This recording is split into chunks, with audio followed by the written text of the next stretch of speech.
উজনি অসমলৈ অব্যাহত থাকিব মাছৰ যোগান এই ক্ষেত্ৰত প্ৰশাসন আৰু দল সংগঠনৰ বিচাৰিছে সহযোগিতা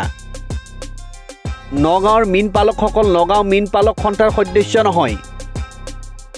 উজনি অসমলৈ মাছ ৰপ্তানি নকৰোঁ বুলি কৰা মন্তব্যক দিছে তীব্ৰ গৰিহণা অৱশেষত তীব্ৰ প্ৰতিবাদত খেও মানিলে নগাঁৱৰ মীন পালক সন্থাই উজনি অসমলৈ অব্যাহত থাকিব মাছৰ যোগান এক সংবাদমেলযোগে এই কথা সদৰি কৰে মীন পালক সন্থাই এই ক্ষেত্ৰত প্ৰশাসন আৰু দল সংগঠনৰ বিচাৰিছে সহযোগিতা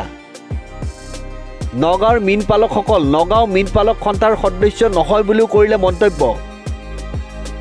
উজনি অসমলৈ মাছ ৰপ্তানি নকৰোঁ বুলি কৰা মন্তব্যক দিছে তীব্ৰ গৰিহণা অৱশেষত তীব্ৰ প্ৰতিবাদত খেও মানিলে নগাঁৱৰ মীন পালক সন্থাই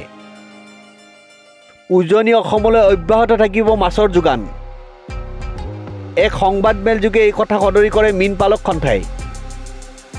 এই ক্ষেত্ৰত প্ৰশাসন আৰু দল সংগঠনৰ বিচাৰিছে সহযোগিতা নগাঁৱৰ মীন পালকসকল নগাঁও মীন পালক সন্থাৰ সদস্য নহয় বুলিও কৰিলে মন্তব্য উজনি অসমলৈ মাছ ৰপ্তানি নকৰোঁ বুলি কৰা মন্তব্যক দিছে তীব্ৰ গৰিহণা